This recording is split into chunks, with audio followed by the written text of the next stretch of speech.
Combined Medical Services from UPSC, and in my family we are a total of around 9 civil servants. So we have, that could have been one of the motivations. That could have been one of the motivations to understand and to serve in the prestigious civil services. So please take your time, relax, think about what you want to become. If you're interested in animation, if you're very good at prompts, then AI-based solutions are the future for you.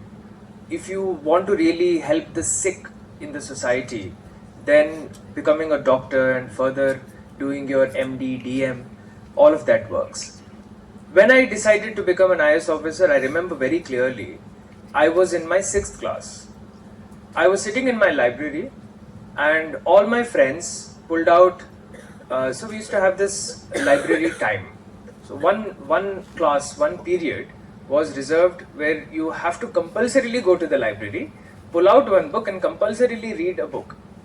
So everyone pulled out books like Nancy Drew, Hardy Boys. They are your equivalents to Harry Potter.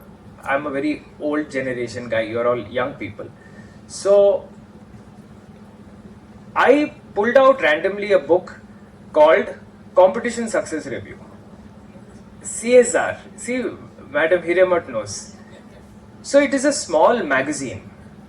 I pulled out that magazine from the shelf and I started reading.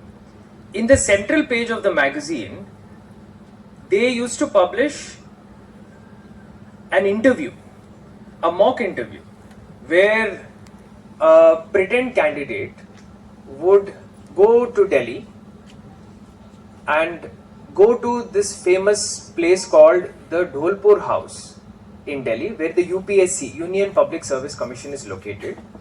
And firstly, he would be slightly nervous, then he would cool himself down, and then he'll walk into the interview chamber. There are about 5 members and 1 chairman, and they ask him multiple questions, and he answers those questions. He comes out with a lot of confidence. So I read that, and it is so imprinted in my memory that after that, every library class that I had, I used to tear that middle page and make a collection of those interviews. Then it started growing in me from 6th grade. It started growing in me that I wanted to get into the civil service. I didn't start preparation at 6th grade. That is crazy. You cannot start preparing at 6th grade. It's not like tomorrow your parents will tell you that start preparing from 6th class. Doesn't happen like that. But yes, you should have a goal in mind. I was talking to a very young person last month, and I asked her, she was a girl, and I asked her, what do you want to become? Namma chikka vayasnalli, that was the most common question, alva? What do you want to become? So we would say doctor, engineer. So when I asked her, she said, I'm not sure. She said, I'm not sure. How many of you are not sure what you want to become? It's okay to be not sure. It's absolutely fine to be not sure. Okay. Especially for those people who are not sure, these kind of career counseling sessions are a boon. They will help you. You can look at people who are in the civil services, who are in the field of medicine, who are scientists, who are in the field of defense. You'll get to meet a lot of people, and then you can try. But don't always stay confused.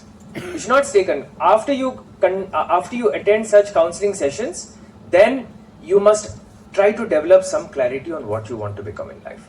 And life is not static. It's very dynamic. I'll tell you. So it's not like I'm IAS officer and that's the end of story. Last year, I picked up wildlife photography. So I started developing the interest. I bought a nice camera and I started understanding. I read a book about cameras and I started going deeper into the forest. And I started capturing birds. And I used to work, like how Vikramji told, I used to work in a place called Haveri. In Haveri, my house was located on top of a small hill. ಆ ಹಿಲ್ಲಲ್ಲಿ every day in the morning birds used to come. First day I saw the birds and I found them to be very interesting. Second day, third day I saw repeatedly some birds coming in, and then curiosity kicked in and I'm like, what bird is this? Then I took out my phone and I captured the picture. Then it's very easy now, you can just put it in the Google Lens and it will tell you what bird it is. And later on, after about a month or so, I started writing what I was noticing.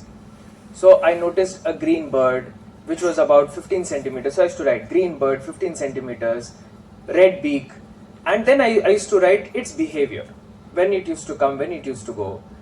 At the end of this exercise in Haveri, I had documented more than 72 species in that one hillock, and it was so beautiful.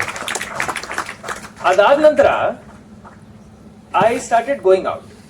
Whenever I got some time, 1 hour, 2 hours, I used to go on inspection, and once the work was done, then I used to just go into the field and I used to capture some pictures. Now in my Hyderabad residence, there is one full wall only of wildlife photography. So even my father is like, हाँ यहाँ लगाओ इसको, बड़ा अच्छा लग रहा है करके. Now, so IAS andre bare IAS ಒಂದೇ ಅಲ್ಲ. Life is very dynamic. It's not static. Doctor andre, it's not like Dr. Patil will be just doing surgeries every day. He'll be doing many other things. He might be dealing with finance, fintech, many other things. This year, I've decided to learn how to fly a plane. So this year, I have a new target. So I have given myself about 6 months target to get a private pilot license. Yen Shivo madbodalva? Yes. So 6 months time, I want to learn how to fly. Why should I need how to fly? ನನಗೆ requirement ಇದೆಯಾ? ನಾನು ಕಲಿಯೋ requirement ಇದೆಯಾ? ಇಲ್ಲ ಅಲ್ವಾ? ಅವಶ್ಯಕತೆನೇ ಇಲ್ಲ. But it is about growing as a person. There is so much that the world has to offer. It is endless, limitless. If you want to become a doctor, lawyer, engineer, corporate employee, absolutely no problem. But goal setting, the primary goal should be there, and then it is not static. It is very dynamic. You have to keep exploring what the world has to offer.